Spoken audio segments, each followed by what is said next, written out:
Bon, fixation de...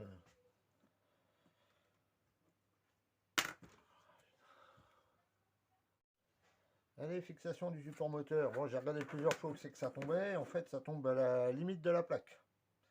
Donc, c'est pas compliqué. On arrive à la limite là, limite là. Donc, je mets la petite plaque moteur dessus. Je fais un trait. Tac.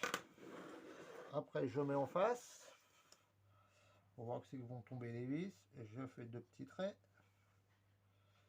Voilà. Donc maintenant, j'ai plus qu'à percer. Bon, voilà, deux trous faits. Donc, logiquement, j'aurais dû le mettre vraiment à ras.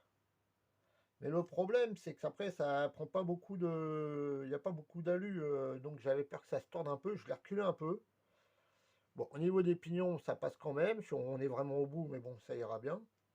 J'ai juste à retravailler les deux petits trous à la lime pour pouvoir avoir un peu de jeu et pouvoir le régler par rapport aux pignons que je vais mettre de gauche à droite.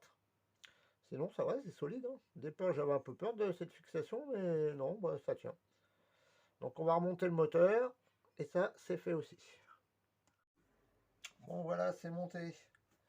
Donc, en fait, j'expliquais de pouvoir travailler, faire des rainures pour mettre un pignon plus gros.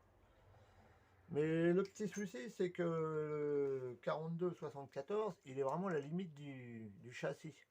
Donc, j'ai vu sur des vidéos, il y en a qui s'amusent à le couper, là. Mais j'ai vraiment pas envie de faire ça. Donc il va sûrement rester comme ça. Là, l'entredent, on est parfait sur un pignon de 12. Je pense qu'un 13, ça passe aussi. Donc voilà, le moteur est monté. Donc c'est impeccable. Plus qu'à faire les diffs.